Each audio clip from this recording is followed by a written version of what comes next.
I smell the release or the upcoming release of an iPhone. In less than 3 weeks, a new iPhone is going to shake the whole world by storm.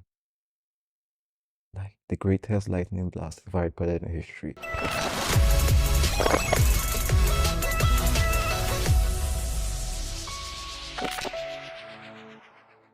The iPhone 15 series. Apple released the iPhone 14 series around this time last year, or around close to this time last year, basically September. That's Apple's signature month for new mobile phone releases and watches, the rest of them. Like people have brought rumors from space, from deep space, from other planets.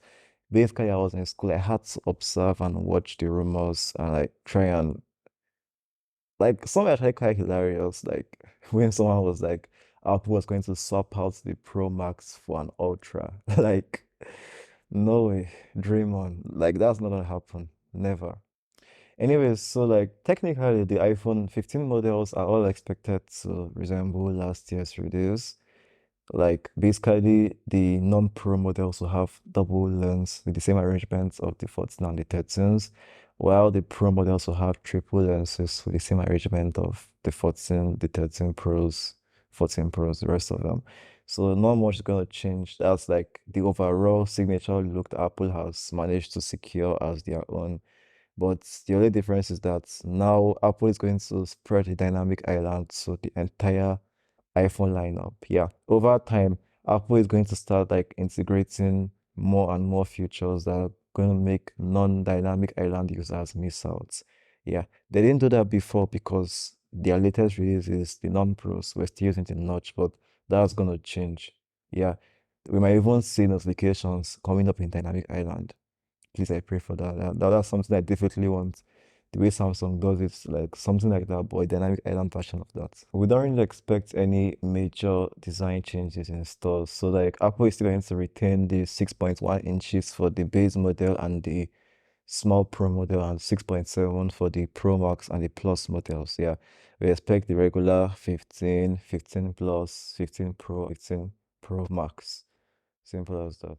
As far as the display, we might have like maybe 1,000 nits on the base models. Apple has used 800 nits high brightness mode and 1200 nits for HDR on the base models since the iPhone 13s, the 14s. Yeah, they have exactly that. So hopefully we see at least 1,000 nits for HBM and 1200 nits for HDR, or maybe 1500. But I don't really care much about HDR brightness. Yeah, that HBM is the one most people actually get to use. Like and observe the differences in the display because not everyone watches HDR content. I do, but not everyone does that. Yeah. This video is supposed to be in HDR, but some of you won't even mind. Yeah. So hopefully we get that. Also, the standard iPhone 15 models will not include promotion. Yeah, that's the 15 and 15 Plus. That is bad. Apple needs to do better on that. I can never support 60 Hz with that price tag. The only phone that we can tolerate 60 Hz on is the iPhone 13, nothing more than that. Even the 14 was a big disgrace from Apple. We might see a new power efficient OLED display driver chip on the new lineup. That's the entire lineup. So it might help with display, battery consumption, stuff like that. Yeah, it should reduce overall. Basically, it should contribute to the whole overall battery improvements that we should see on the new lineup. For the color options, I think the current leaks we have seen, both from Mac rumors and on X or Twitter, the standard iPhone 15 models will be available in blue, a kind of coral color like something on the XR, and something between pink and orange. Yeah. And there might be a white, a black or midnight, a green or yellow. Yeah. We saw something about a pink, but we're not really sure about that. But maybe. Yeah, no one knows for sure. Why the Pro models? We had rumors of something called like gray, like titanium gray and blue. Yeah, stuff like that. I think titanium gray and blue.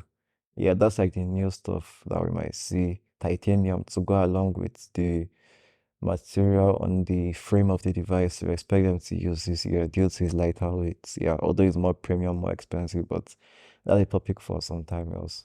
Yeah, we also had that there will be no gold option or might, but it's still a rumor though, but I think we might say goodbye to gold. Yeah, we have had gold for a very long time since the iPhone 6. So yeah, we had a good run. I once had a gold iPhone XS. God, I loved that. Yeah, good.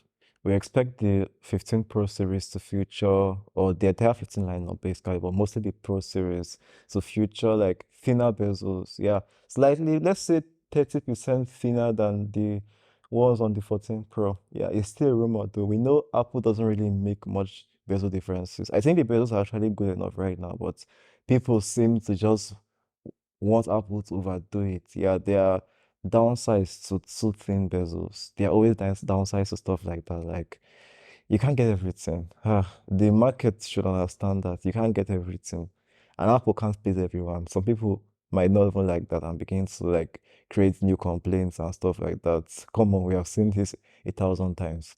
Also, we expect USB-C on the entire lineup. Yeah, although I heard rumors also that there might be Thunderbolts or faster charging or faster data transfer speeds on the Pro models, while the standard base models will use USB-C but USB 2.0. Yeah, for the back design, we have like a rumor also that there might be frosted glass on the entire lineup.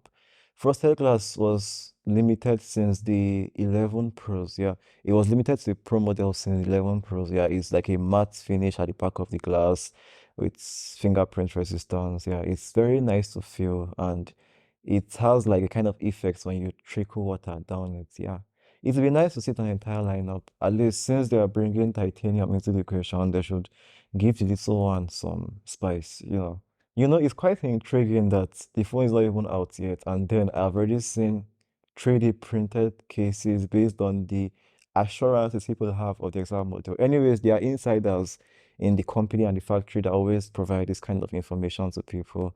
Yeah, not really bad. It helps like phone case makers plan ahead for stuff like this. Yeah, everyone's going to need a case when they get a new phone. So actually, they are doing people a favor.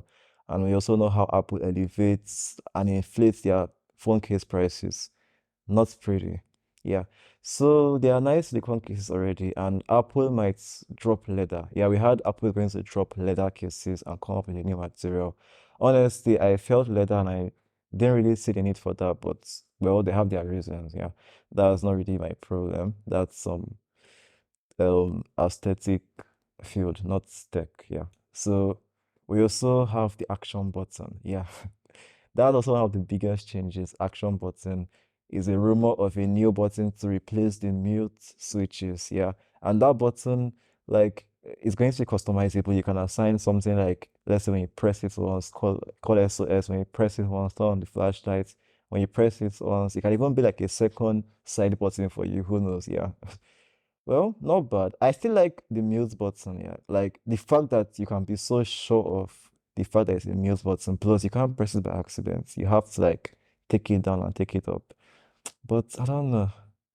I feel the mute button is something that gave Apple like its uniqueness.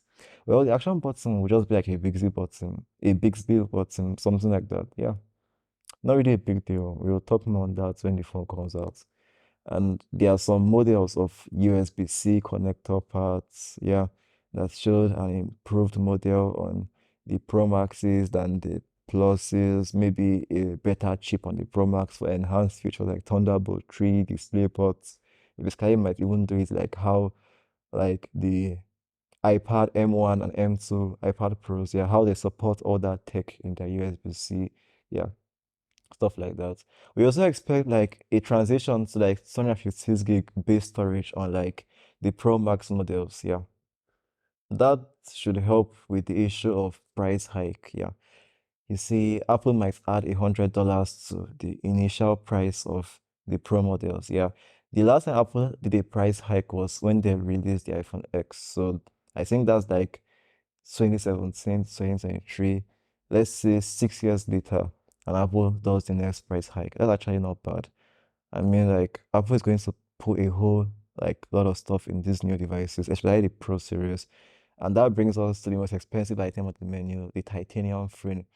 Now, the titanium frame is meant to replace stainless steel that has been used since the iPhone X as the size of the premium iPhones. Yeah, I know the standard one is aluminum.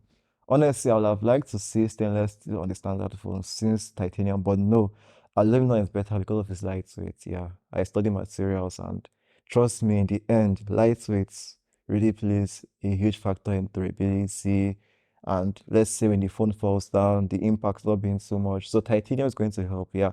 Just know if you have an Apple Watch Ultra, it will feel something like how the Ultra feels. That's like the frame of the Ultra.